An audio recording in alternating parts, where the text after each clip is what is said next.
early 1982, Argentinian forces invaded the Falkland Islands. But why? Why do they want just a small cluster of islands?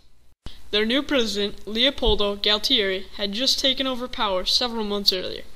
Their form of government was a military junta. At the time, Argentina's government was fighting a war against its own people, known as the Dirty War. During this time period, 10,000 to 30,000 anti-government and innocent people disappeared. Even with the new change in power, Argentina continued to struggle as a whole.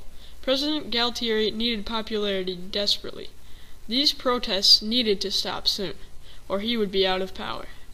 In an attempt to rejuvenate a sense of nationalism, he assaulted the Falkland and South Georgian Islands.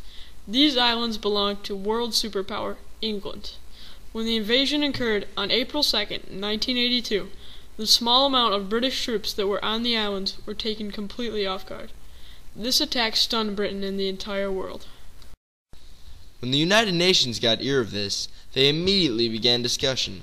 Their main goal was to prevent any sort of conflict between Britain and the Argentinians. The talks led up to the United Nations Resolution 502. Resolution 502 was a sanction that demanded that there was to be an immediate cessation of hostiles and an immediate withdrawal of all Argentine forces in the Falkland and South Georgian Islands. Were they going to comply? Highly doubtful. The president of Argentina needed this popularity badly and would not give up in order to maintain his position of power. United Nations Sanction 502 is an example of diplomacy because it gave the Argentines a fair warning.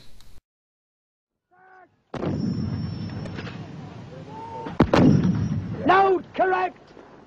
Very 1368 now. 1368 now. Set. Ready. Fire. The only thing the Argentinians did not count on was the reaction of the Iron Lady, Margaret Thatcher. As she wasn't about to take this insult lying down, the British quickly assembled a task force to combat the invaders. The task force landed on the Falkland Islands on April 2nd, 1982, and thus the war began. The Argentine forces that occupied the islands were highly untrained and poorly led because their elite forces were guarding the border between Chile and Argentina. The troops were also being starved because most of their officers were corrupt. Without the help of the best submarine and battleship, which were both sunk, the Navy was practically useless, while their powerful Air Force was crippled without use of a runway on the islands, which made them rather unhelpful. Their army was low on morale and supplies, along with battling a difficult opponent. The officer of the watch and other members of the bridge crew started to take cover. But I remember myself and the second officer of the watch becoming transfixed to the missile on its way in, which really does amaze me now when I come to think of it, but we watched it almost to the point of impact when we quickly huddled together and dropped to the floor. And in just over 60 days, the war was ended with Argentina's surrender after a crushing defeat handed to them by the British. In the end, 256 British soldiers, 649 Argentinian soldiers, and 3 civilians died. Today, the islands are still covered with minefields that pose a threat to the innocent visitors and civilians, but they are being removed.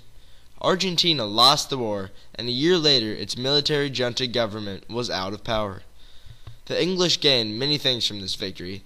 First off, the Falkland and South Georgian Islands remained under the Crown. This victory also gave all British citizens a sense of nationalism and pride in their country. It also helped Margaret Thatcher retain her position of Prime Minister for the next 8 years. Overall, you can't say the Argentine government didn't have a fair warning. It was pretty clear that the entire world did not agree with this invasion, and that if they violated the United Nations sanction against them, there would be major consequences.